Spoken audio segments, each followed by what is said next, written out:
Madame, Monsieur, bonsoir. Mercredi 9 octobre, merci d'être avec nous sur l'ORTM pour suivre ce journal que nous démarrons avec le Conseil des ministres tenu à Koulouba sous la présidence de Ibrahim Boubacar Keïta, président de la République.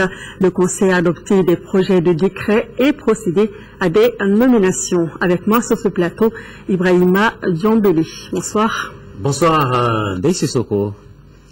On va donc vous développer le Conseil des ministres de ce mercredi. Mesdames et messieurs, à vous également, bonsoir. Au chapitre des mesures réglementaires sur le rapport du ministre de la Justice, garde des Sceaux, le Conseil des ministres a adopté des projets de décret autorisant des changements de nom.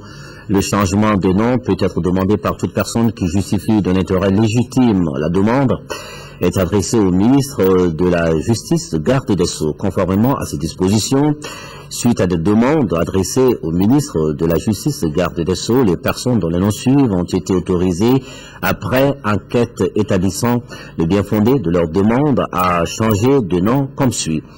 Monsieur Bakoussou Korkos à prendre le nom Sila en remplacement de Korkos, Tenenko Diabaté à prendre le nom Samake en remplacement de Diabaté, Mademoiselle Ina Kadidja Traoré à prendre le nom Terra en remplacement de Traoré, Monsieur Michael Kwa Eboa à prendre le nom Bokoum en remplacement de Kwa Eboa, Monsieur Bokar Dama à prendre le nom Kone en remplacement de Dama, Monsieur Massama Kantouk à prendre le nom Sylvie en remplacement de Toukara, Monsieur Mohamed Lemine Diko à prendre le nom Babi Charav en remplacement de Diko.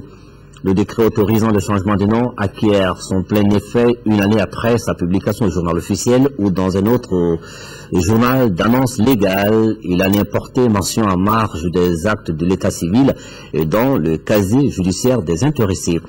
Sur le rapport du ministre de l'Urbanisme et de la Politique de la Ville, le Conseil des ministres a adopté un projet de décret portant approbation du schéma directeur d'urbanisme de la ville de Lobougoula et environ. La ville de Lobougoula, chef-lieu de la commune de même nom, a eu une population estimée à 6283 habitants en 2011, qui atteindra les chiffres de 8202 en 2021, puis 10 706 en 2031. Elle a connu ces dernières décennies un développement économique et démographique important qui justifie l'adoption d'un schéma directeur d'urbanisme. Le schéma directeur d'urbanisme de la ville de Lobougoula et environ fixe les orientations fondamentales du développement et de l'aménagement du territoire de Lobougoula et environ. Il définit les principes d'organisation en matière d'habitat, d'activités de voirie, de réseaux divers de grands équipements et traite de problèmes environnementaux. Il est rendu exécutoire pour une durée de 20 ans et est opposable à toutes les collectivités publiques et aux tierces opérant dans son périmètre. La mise en œuvre du schéma directeur d'urbanisme permettra notamment de maîtriser la croissance de la ville de Lobougoula en évitant son développement anarchique, d'améliorer l'habitat et les infrastructures, de favoriser le respect de la réglementation en matière d'assainissement, de faciliter la mobilité des populations avec la création de voies. Au chapitre des mesures individuelles, au titre du ministère de la Justice chargé de mission, colonel Nyana Dambeli. Au titre du ministère de la Défense et des anciens combattants, secrétaire général de brigade Yacouba Sidibé.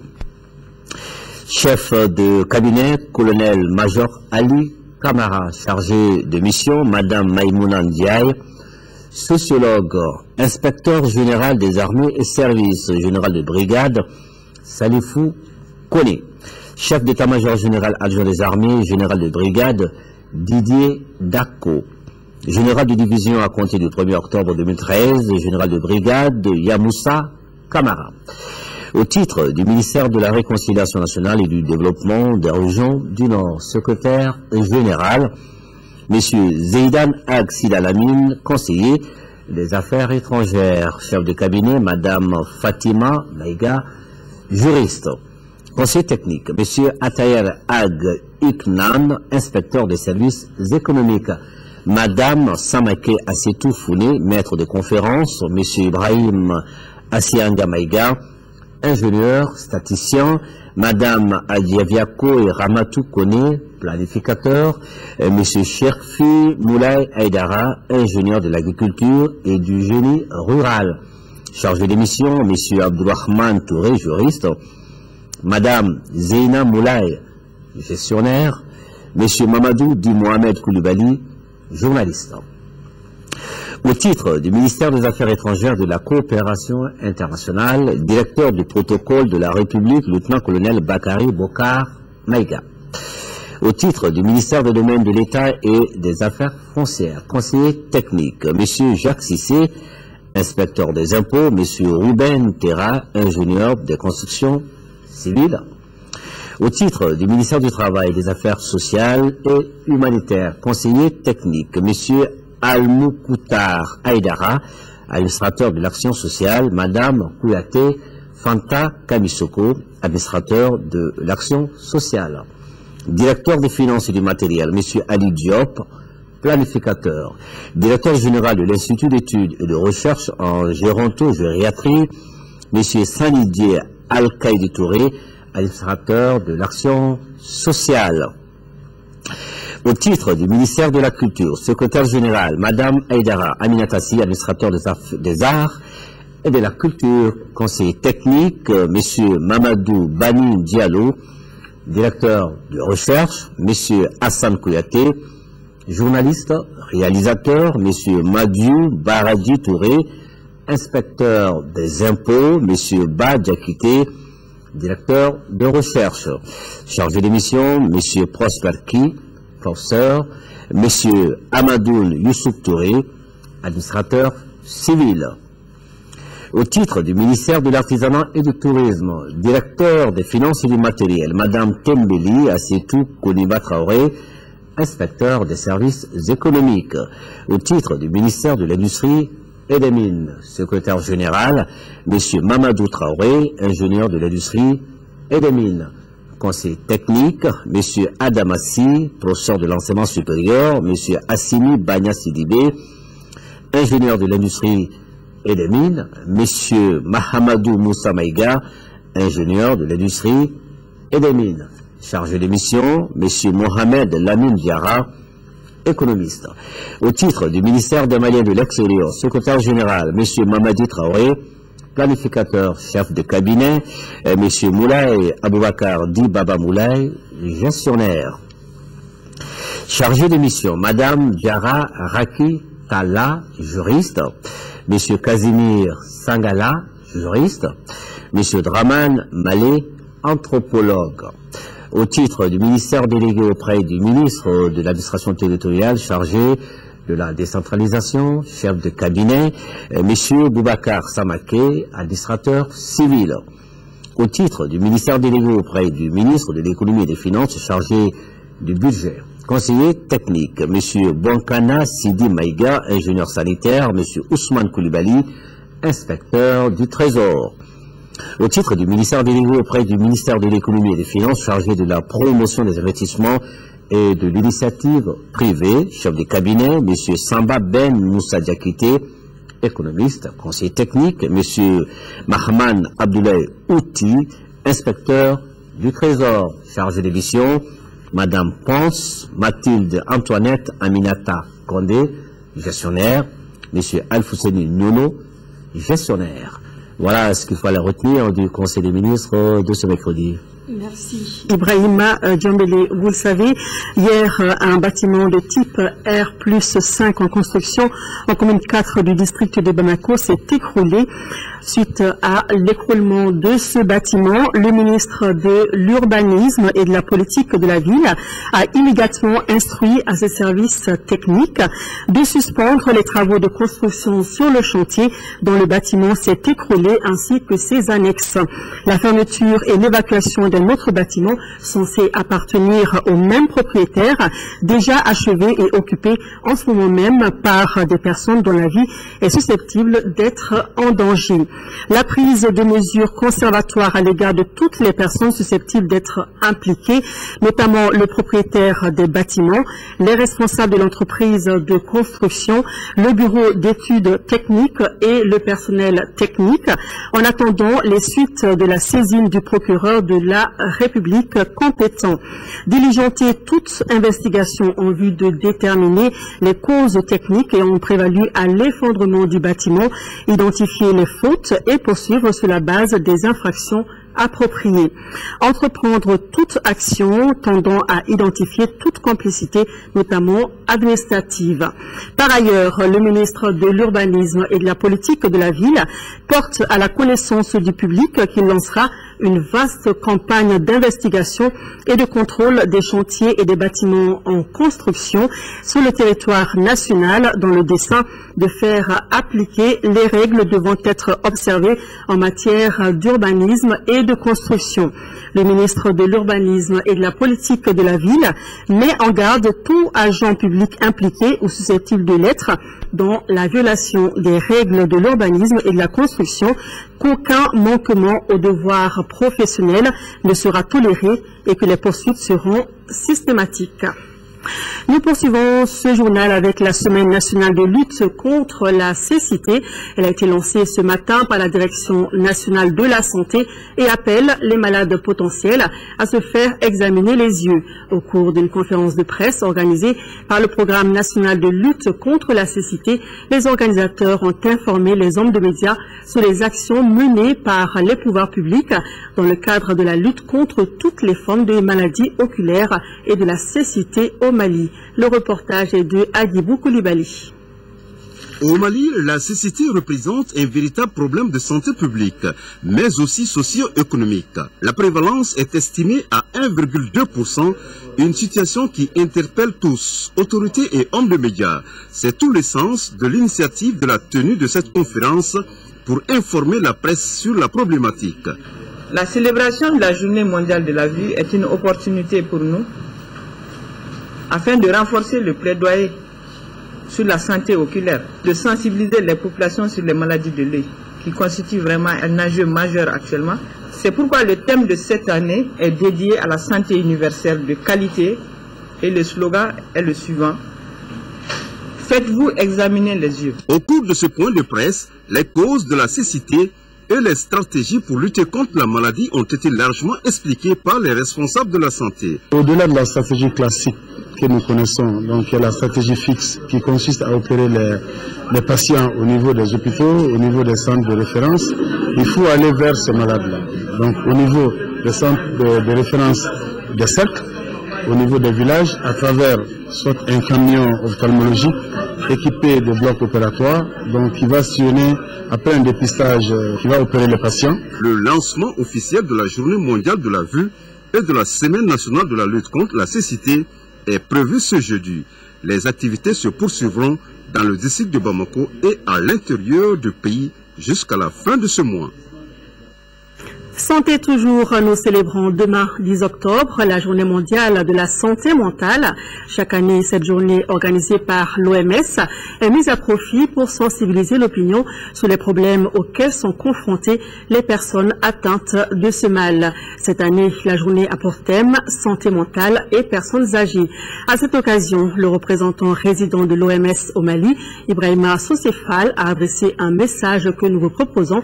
Ces propos sont recueillis par Dans la plupart des pays, on constate un manque de sensibilisation et de compréhension de pathologies telles que la démence et la dépression. Ceci entraîne une stigmatisation, des obstacles au diagnostic et aux soins, et un impact physique, psychologique et économique sur les soignants, les familles et la société. À l'exception de quelques pays, les progrès dans l'amélioration de la santé mentale ont été lents dans la région africaine. Conscients de la nécessité urgente de mieux prendre en charge les questions de santé mentale, les pays ont adopté dernièrement la déclaration de Brazzaville sur les maladies non transmissibles dans la région africaine, le plan mondial sur la santé mentale 2013-2020 et une résolution intitulée « Vieillissement et bonne santé dans la région africaine ». Ces engagements politiques ont insufflé un nouvel élan à l'instauration d'une collaboration multisectorielle plus marquée pour améliorer le service de soins de santé mentale. À l'occasion de cette journée, j'exhorte les familles, les soignants, les communautés, la société et tout un chacun à prêter son concours pour prévenir la démence, la dépression et l'anxiété chez les personnes âgées. Nous pouvons le faire en encourageant un mode de vie plus sain, ce qui inclut d'adopter une alimentation saine, d'exercer régulièrement une activité physique, de savoir gérer le stress et d'éviter l'usage nocif de l'alcool et de drogue. Demain, 10 octobre, c'est donc la journée mondiale de la santé mentale, une maladie qui touche environ 350 millions de personnes dans le monde, tous âges confondus dans les communautés, et contribue de manière importante au fardeau mondial de morbidité. Khadija Tokone s'est intéressée au cas du Mali. Son reportage. Aujourd'hui, à l'absence de statistiques fiables, il est difficile de donner un chiffre exact de malades mentaux au Mali. La première cause de déficience intellectuelle est la souffrance fœtale due au manque de consultation prénatale. À cela s'ajoute la consommation abusive de drogues et de stupéfiants, les dépressions provoquées par la pauvreté, la déception, etc. Aucun mécanisme de prise en charge n'étant prévu au niveau communautaire, certaines familles désespérées ne s'occupent plus de leurs parents malades, ce qui explique le nombre grandissant de malades mentaux errants dans nos villes. À Bamako, on les rencontre un peu partout, sur les trottoirs, sous les ponts, dans les marchés, laissés à eux-mêmes. La prise en charge de ces malades doit se faire en 2 étapes. D'abord au niveau de la famille, puis l'hôpital. Le service psychiatrique du Point G, qui date de l'époque coloniale, s'occupe de soins, de la prise en charge médicale des malades mentaux, de la formation et de la recherche en santé mentale. Actuellement, nous sommes à une centaine de malades au sein de ce service. Dans un premier temps, il faut considérer ces malades mentaux comme des malades à part entière. Ces malades sont pris en charge exactement comme dans les autres services, mais avec cette particularité que quand il y a un trouble mental, très souvent, ça signifie que la famille a tendance à ne plus gérer le problème. Donc, il faut organiser le service de telle sorte qu'on puisse faire en sorte que le malade se sente dans un milieu sécurisant où il peut recevoir, accepter un traitement. Nous avons transformé le lieu, un lieu où effectivement on peut appliquer en même temps un traitement médical, mais aussi une prise en charge sociale.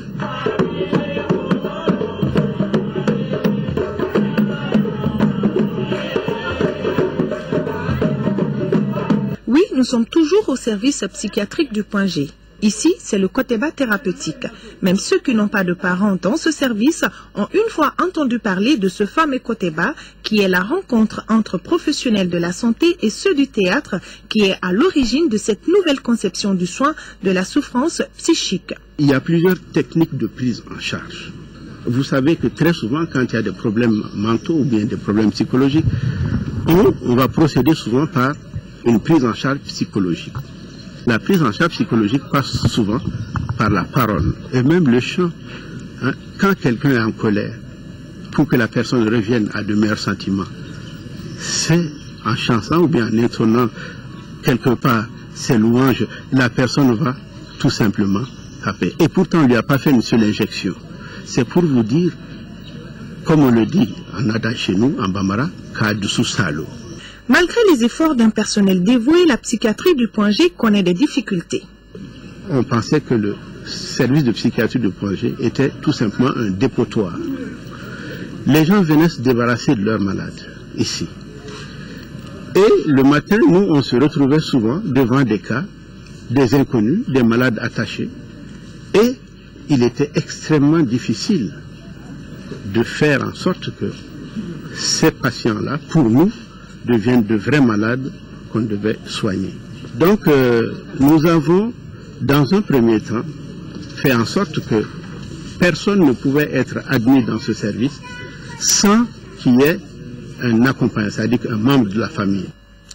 Autre difficulté de ce service, c'est la réinsertion sociale des anciens malades, car il faut rappeler que face à ces maladies, les gens sont très sceptiques parce qu'une croyance ancienne soutient qu'il est très difficile de guérir des maladies mentales et singulièrement de la folie. Voilà, vous avez lâché le mot. Est-ce qu'on peut guérir de la folie? Mais bien sûr, il y a plusieurs types de maladies et il y a plusieurs facteurs étiologiques qui viennent déterminer ces maladies. Des facteurs somatiques, physiques, des facteurs psychologiques, des facteurs sociaux. On dit vos fous. Eh bien justement, on oublie souvent que nous sommes tous un peu fous quelque part à un moment donné de notre vie. Personne ne peut échapper à cela. Et il faut dire aussi, et ça il faut insister là-dessus, que nul ne peut faire l'économie d'une maladie mentale. Une véritable intégration ne peut se faire que dans la mesure où on a essayé de comprendre l'autre pour l'intégrer réellement. D'ailleurs, il y a des choses, des moments où on se dit, pour les mettre à l'écart, que Fatoka Djougou a Dombaradema. Quelqu'un peut sortir d'ici et reprendre une activité professionnelle normale. Pour le professeur Koumaré, les malades mentaux sont incapables de se prendre en charge du fait de la nature de leur maladie. Leur prise en charge nécessite non seulement l'implication des membres de la famille et de la communauté, mais aussi de celle de l'État à travers une assistance juridique, matérielle et sociale. La folie n'est pas une fin en soi. Les personnes atteintes de troubles mentaux ont besoin de l'attention et du soutien de tout un chacun. Les rejeter aggrave leur maladie. Prenons soin d'eux afin d'apaiser leur souffrance. Allons à présent à la Mecque, où tous les pèlerins de la filière gouvernementale sont arrivés et ont déjà accompli le petit pèlerinage. Après environ une semaine de séjour à la Mecque, le médecin-chef de l'équipe médicale, Dr Drissa Brahima Traoré, nous fait ici le point sur l'état de santé des pèlerins de la filière gouvernementale. Il est interrogé par nos envoyés spéciaux, Abdraman Keita, Brahima Touré et Niaza Koulibaly. L'état de santé des pèlerins n'est pas aussi préoccupant que cela. Cependant, il y a une augmentation des fréquences des cas par rapport au premier site qui est Médine. Cela est lié au fait que les vieilles personnes surtout font de longues marches pour aller aux différentes prières à la grande mosquée. Cela entraîne surtout des douleurs musculaires, des douleurs articulaires et puis bien entendu avec les chantiers qui sont sur le trajet actuellement, il y a des cas de des rhinites liées surtout à la poussière sur les chantiers. Nous avons appris aussi qu'il y a certains cas qui sont dus surtout au tawaf. On a eu des cas, des petites blessures liées à des coups donnés par à certains lors de ces activités rituelles. La majorité des personnes qui souffrent au cours des tawaf là, c'est surtout les vieilles personnes qui ont un certain âge. En France, coopération décentralisée entre les collectivités maliennes et françaises. La commune rurale de Oussoubi-Diagna, dans la région de Caille, jumelée à la commune de Plaisir, dans les Yvelines, en région parisienne, viennent de célébrer la reprise de leur partenariat. C'était au cours de la rencontre annuelle de l'Association pour le développement du village de Oussoubi-Diagna, en France. Reportage de Makanfi Konaté. Vieux de 9 ans, le partenariat entre la commune de Plaisir en France et celle de Oussoubi-Diagna dans la région de Caille a l'allure d'un vrai programme de développement. Après le soutien total du conseil municipal de la commune de Plaisir, plusieurs dizaines de milliers d'euros ont été investis à Oussoubi-Diagna. Ce partenariat a commencé d'abord par une aide financière de plus de 40 000 euros que nous avons donnée sur 4 années et aujourd'hui nous sommes dans une réflexion d'une convention un peu différente, mais une convention qui sera tournée vers l'éducation, vers la santé. Le maire de Oussoubi-Diagna se réjouit de la reprise de cette coopération. Les travaux de construction du centre culturel interrompu à cause de la crise peuvent d'emblée reprendre au grand bonheur des jeunes de la commune de Oussoubi-Diagna. On a déjà commencé les travaux, donc il y a une convention entre nous concernant la construction d'un centre culturel, donc une sorte de spectacle à peine à 350 places. Le conseil municipal de plaisir étudie actuellement une convention de partenariat basée sur les échanges culturels réciproques et l'investissement de plus de 30 millions de francs CFA dans des infrastructures sociales à Oussoubi-Diandjan. Retour à l'actualité nationale avec tout d'abord ce communiqué. Le ministre de l'administration territoriale porte à la connaissance des partis politiques que le rapport sur l'élection du président de la République est disponible. Chaque parti politique peut retirer un exemplaire à partir de demain, jeudi 10 octobre, à la direction générale de l'administration du territoire. La commune de Massantola, dans le cercle de Kolokani, est l'une des 6 communes testées du projet Améliorer la capacité d'adaptation et la résilience face au changement climatique dans le secteur agricole au Mali. Elle vient de recevoir la visite de la mission de supervision du projet. Reportage Brahima Kone. La mission de supervision des activités du projet intitulé « Améliorer la capacité d'adaptation et la résilience face au changement climatique dans le secteur agricole au Mali » visite les parcelles de ces paysans collaborateurs de la commune de Massantola. Le financement de ce projet s'élève à environ 2 800 000 $, soit 1 400 millions de francs CFA. Nous sommes dans le champ de Niébé de la coopérative des femmes du village de Massantola, chef-lieu de la commune. Ici, les femmes ont emblavé un demi-hectare. Dans la parcelle de Djaraba Koulibaly de Sabougou, l'agroforesterie a bien pris corps. Là, l'accent est mis sur le maïs hybride et l'eucalyptus. Mamadou Diara de Mbesseribougou, lui aussi a concilié l'agriculture et plantation d'acacia Sénégal. Il a mis en exergue le sorgho. Chaque année, on constate quand même non seulement une insuffisance des pluies, et leur mauvaise répartition dans le temps et dans l'espace. Donc face à cette situation, il faut quand même mettre à la disposition des producteurs des variétés adaptées qui puissent vraiment les permettre d'atteindre la sécurité alimentaire. Ces différents producteurs semblent bien maîtriser les techniques enseignées par le projet. Nous sommes vraiment satisfaits de tout ce qu'on a vu par rapport aux différentes parcelles parce que les paysans qui sont les différents acteurs ont donné la confirmation que toutes les variétés qu'on a amenées sont résistantes à la sécheresse. L'équipe de mission a pris langue avec les producteurs sur l'amélioration des activités agricoles amorcées par le projet, ce qui contribuera à réduire le risque d'insécurité alimentaire. Le constat général, je pense que c'est surtout pour nous l'engouement en tout cas des producteurs, qui sont les producteurs collaborateurs du projet, mais surtout l'engagement aussi au niveau des communes. Et je dois dire que de façon générale, les femmes aussi sont vraiment assez engagées. La direction nationale et l'agence d'exécution de ce projet axé sur la culture des variétés adaptables au changement climatique. Son financement est assuré conjointement par son agence d'exécution partenaire, à savoir le PNUD, le Fonds mondial pour l'environnement FEM et le gouvernement du Mali. D'un projet à un autre, en 5e région, l'ONG Initiative pour le développement du Sahel a lancé son projet Amélioration de la santé des populations de Mopti et de Sévaré. Pour 25 millions de francs CFA, le projet devra promouvoir l'accès à l'information pour la prévention du VIH-Sida et privilégier le dépistage volontaire dans les 2 villes. Aminata Touré. Pour un coût de plus de 25 millions de francs CFA et une durée de 12 mois, le projet Amélioration de la santé des populations de Mopti et Sévaré par la lutte contre les IST, VIH-Sida est une initiative de l'ONG Initiative pour le développement au Sahel IDS en partenariat avec le programme d'appui aux organisations de la société civile PAOSD. Il a pour objectif de promouvoir des comportements qui minimisent les risques de propagation des IST et du VIH-Sida en favorisant l'accès à l'information, aux préservatifs, aux soins IST et aux conseils dépistage volontaire à Mopti et Sévaré. La séroprévalence du VIH-Sida qui est de 1,6% à Mopti contre une prévalence nationale de 1,3% et les effets de la crise socio-sécuritaire au nord ayant entraîné une affluence massive des populations civiles et militaires à Mopti et Sévaré démontrent à suffisance la vulnérabilité de ces 2 localités et justifie aisément la pertinence de ces projets.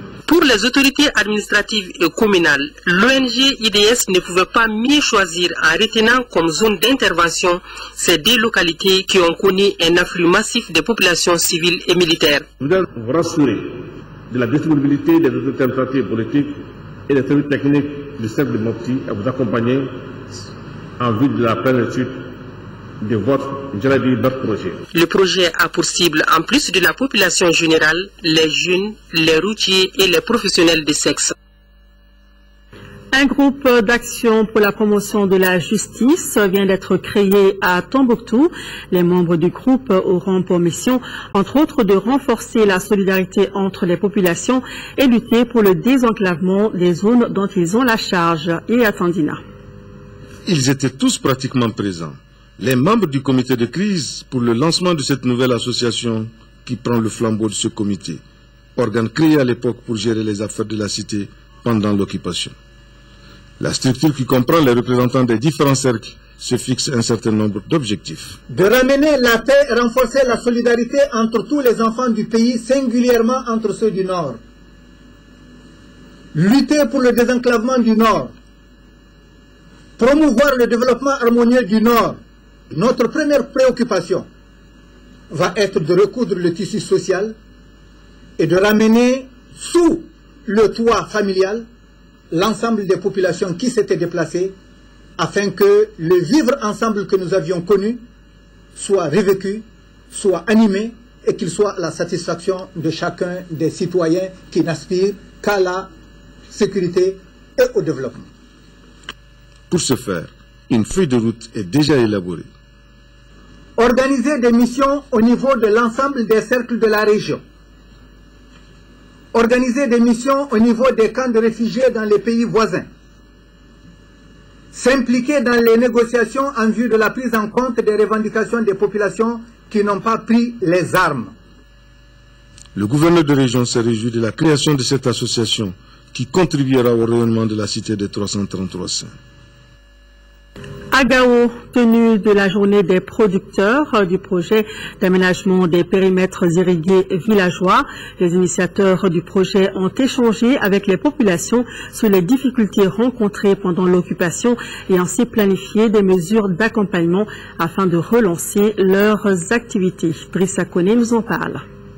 Quatrième du genre dans la région de Gao entre les producteurs du projet d'aménagement des périmètres irrigués villageois PAPIV, cette rencontre se tient dans un cadre particulier, mais n'a pas pu se tenir l'année dernière à cause de l'occupation qui a porté un coup dur au projet, à savoir l'arrêt du projet de Gargouna estimé à plus de 140 millions de francs CFA, le ralentissement des activités pendant la campagne agricole 2012-2013 entre autres, ce qui a occasionné d'énormes difficultés chez les producteurs. D'où la tenue de cette journée pour mesurer l'impact de la crise sur le fonctionnement des 215 hectares des périmètres irrigués villageois de la région. Au cours de cette journée, vous aurez à discuter les problématiques des PIV, les difficultés que vous avez rencontrées pour exploiter vos terres pendant l'occupation, de l'impact de la crise sur la gestion de vos coopératives et de l'état actuel de fonctionnement de vos équipements. Les producteurs venus des 12 périmètres irrigués villageois des cercles de Gao, Bourem et Ansongo ont exposé leurs difficultés du moment qui sont presque identiques. Les problèmes généralement évoqués ont trait à la rupture des digues de production des PIV, de l'état défectueux des camps d'irrigation et très souvent du mauvais fonctionnement des GMP, c'est-à-dire des motopompes, des groupes motopompes installés au niveau des PIV. Au terme des travaux, des recommandations ont été formulées, dont l'organisation d'un forum régional des PIV, la sollicitation de l'opération Serval et d'autres partenaires au développement, ainsi que le retour de la prime du meilleur PIV. Ce que nous envisageons comme solution, c'est de recueillir tout ce qu'il y a comme problème, en tout cas à ce niveau-là, et les mettre dans un vaste programme que nous allons soumettre aux autorités. Le projet d'aménagement des périmètres irrigués villageois tente ainsi de se mettre au travail avec des locaux et des matériels en mauvais état dû à la crise. L'ONG Yeredon, qui fait partie du projet d'appui à la santé et à l'éducation dans la région de Ségou, a investi plus de 95 millions de francs CFA dans la zone. Le comité de pilotage du projet a fait le point de ses activités à Baroueli en présence de notre correspondant Fousseni Samaki. Cette session du comité de pilotage du projet d'appui à la santé et à l'éducation dans la région de Ségou à travers l'ONG Yeredon a permis aux participants de partager les activités menées par les projets avec les collectivités Analyser les activités menées avec les services techniques du cercle de Baroueli qui ont coûté 95 282 813 francs CFA. Ces activités ont concerné les domaines de la santé, l'éducation, l'amélioration du statut social et économique de la femme, entre autres. C'est une approche novatrice avec les collectivités, les services techniques et les ONG travaillent ensemble. On a vu que vraiment ça a apporté beaucoup de fruits dans le secteur de Baroueli. Les responsables de Baroueli apprécient les effets immédiats de Yeredon. Ils ont eu à amener des activités pour rénover certains ESCO, pour équiper certains centres de référence et pour les écoles, la dotation en matériel didactique et tout ce dont l'éducation en avait besoin, urgemment. Ce consortium ICO, Wale, Enda Tiermon, appuyé par le Royaume des Pays-Bas, a visé la promotion de l'accès des services sociaux de base au profit des collectivités dans les différents cercles de la région de Ségou. Revenons dans le monde agricole. 3 batteuses sur les 20 prévues pour améliorer la qualité des céréales sèches ont été remises dans les régions de Sikasso et Mopti, ainsi qu'à Didougou en 2e région. C'est un équipement offert aux membres des unions des producteurs de mil, sorgho et maïs. Un projet financé par l'USAID. Envoyé spéciaux à Didougou, Agali Agissa, Abdul Salam Bambara. Des paysans mieux outillés contribuent efficacement à la lutte contre la pauvreté. C'est fort de cette conviction que le projet Initiative intégrée pour la croissance économique au Mali, ICM, a vu le jour en 2010. Ce sont les 1900 producteurs de mil sorgho de la commune rurale de Djedougou dans le cercle de Djoula qui ont réceptionné le tout premier lot de 3 batteuses fabriquées au Mali par l'entreprise Global Industrie. ICM a jugé pertinent de subventionner à 95% le coût d'achat de 20 batteuses de mil sorgho au bénéfice des organisations paysannes partenaires des zones de Djedougou, Bougouni, Kouchala, Sikasso, Koro et Bankas. Les batteuses ont une capacité minimum de 2 tonnes par heure. L'équipement destiné à 20 organisations paysannes a coûté environ 78 millions de francs CFA. Les 3 ans d'appui du projet ont permis de faire plusieurs réalisations, dont le renforcement des capacités techniques des paysans des zones d'intervention, l'accès au crédit et aux intrants agricoles. Un bilan qui suscite la satisfaction des autorités locales. Nous remercions sincèrement le partenaire qui pendant 3 ans est en train de soutenir nos populations, cela à partir de plusieurs actions, dont la construction des magasins de stockage d'une capacité de 150 tonnes dans chacune des 7 localités ayant en commun la gestion de la coopérative. La mobilisation pour réserver un accueil des grands jours à la délégation de l'ICM exprime la reconnaissance des bénéficiaires et leur engagement à produire davantage en qualité et en quantité. Ici à Bamako, prestation de serment des inspecteurs du développement rural ce matin à la Cour suprême. Les 7 inspecteurs qui viennent d'être nommés ont pour mission de contrôler le fonctionnement et l'action des services et organisations relevant du département de l'agriculture, d'assister les services et le personnel par des conseils de gestion pouvant renforcer leurs capacités. Veiller au respect des applications des dispositions législatives et réglementaires relatives à la gestion administrative, financière et matérielle par les services et organismes de l'agriculture. Après la prestation des serments, les inspecteurs ont été renvoyés dans l'exercice de leurs fonctions. Solidarité à présent, l'association Unie pour les enfants défavorisés, UNAID, vient de remettre des fournitures scolaires à 300 enfants défavorisés. Les kits sont composés de livres, de cahiers, d'ardoises et de petits matériels pour plus de 5 millions de francs CFA. L'opération a été financée par la Fondation Bank of Africa.